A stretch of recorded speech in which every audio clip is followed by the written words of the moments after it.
Check, check, check. Today we're gonna talk about sound check. Everybody's favorite thing. If you're an artist, everybody's least favorite thing. Whatever. We're talking about sound check.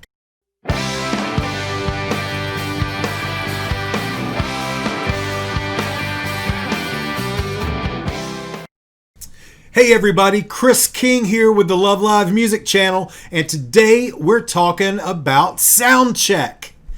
You know, when you hear the guy on the microphone saying check, check, check one, or you might be, if you're unlucky enough to be on the other side of a venue wall, maybe sitting in a restaurant and there's a club downstairs or next door and you can hear the kick drum at about 5:30 in the afternoon. You know what I'm talking about? He's like, boom, boom, boom.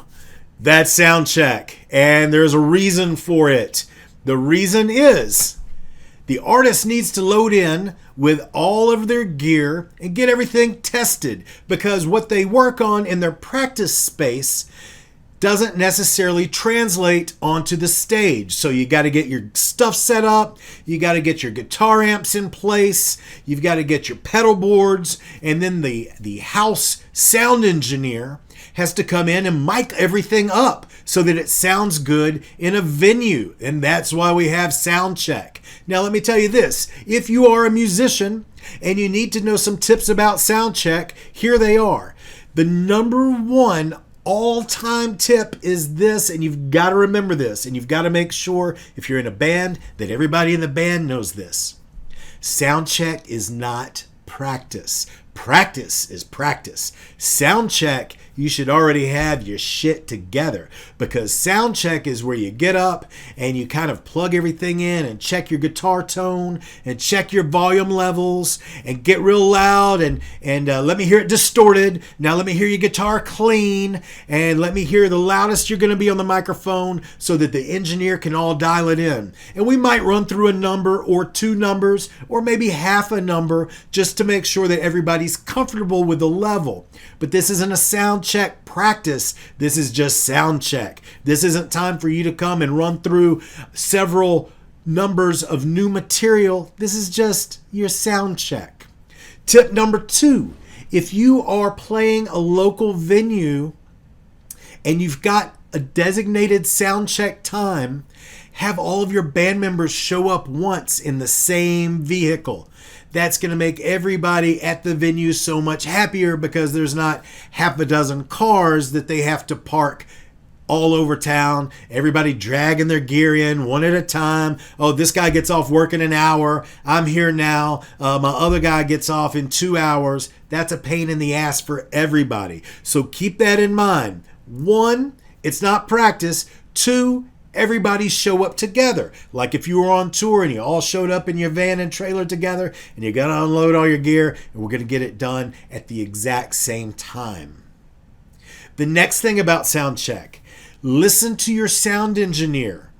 The sound engineer in the venue works the same soundboard in the same room space every night of the week. You're here for your show. The sound engineer knows all the ins and outs and the nuances and what's going to sound good in the room.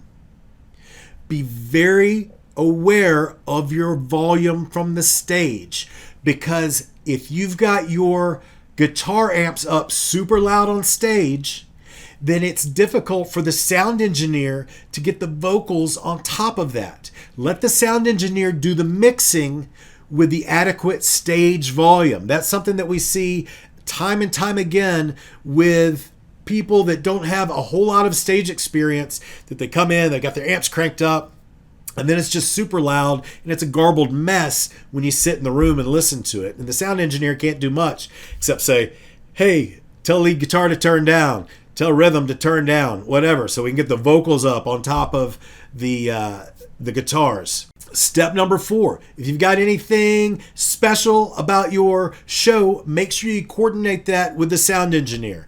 Is there a time that you might come off stage and play your guitar down in the crowd? Let him know. Is there a time that there's an acoustic break where maybe everybody's going to leave the stage for a couple of numbers while the lead guy just does a couple of things on an acoustic guitar? Let the sound engineer know. The sound engineer is going to be your friend, but you've got to give that person all of the information so that they can make sure that they're giving you the best show that you could have from the house PA standpoint. Next, if you are the opening act and you're sound checking, then you're probably not going to have a whole lot of time. So you got to make sure that you've got all of your gear together tightly that you can squeeze onto the front of the stage. If you're the headliner and you're playing in a local venue, then it would be excellent if you would push all of your stuff to the back of the stage and give as much room to the opening band as possible so that they can sound check. The most important thing to remember is be concise, be clear when speaking with your sound engineer about exactly what your needs are on the stage. Remember that from a volume standpoint, less is more. Let the engineer do the mixing and push you up higher and hotter in the mains instead of you running hot from the stage. Travel in one vehicle so that everybody arrives at once. And for the love of God, practice before you come to sound check. If you want to learn more gig tips, then click the video that's showing up right now. My name's Chris King. I would love for you to subscribe to Love Live Music. Thank you so much. I'll see you at the show.